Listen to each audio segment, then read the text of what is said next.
అయితే భార్య పుట్టింటికి వెళ్ళడం, ఇటు ప్రియురాల్ని పిలిపించుకోవడం, ప్రియురాల్ని హతమార్చడం, ముక్కలు ముక్కలుగా చేసి ఫ్రిడ్జ్లో పెట్టడం, ఆ తర్వాత తలను తీసుకెళ్లి దారపాలెం దగ్గర పడేయడం, ఆయనే వెళ్ళిపోయి పోలీస్ స్టేషన్ లొంగిపోవడం. ఒక సినిమా ఫక్కీలో జరిగిందంతా కూడా.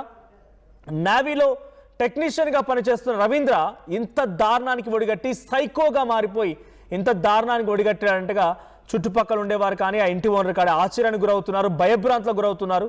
అసలు ఈ కత్తి ఎలా తీసుకొచ్చారంటే డీమార్ట్లోకి వెళ్ళాడంట. ఫస్ట్ కత్తి కొనుగోలు చేసేందుకు, కత్తిని కొనుగోలు చేసేందుకు డీమార్ట్కి వెళ్ళాడంట. ఆ డీమార్ట్లో కత్తి దొరకకపోవడంతో ఇంటికి వచ్చి మళ్ళీ ఇన్స్టామార్ట్లో కత్తిని బుక్ చేశారంట.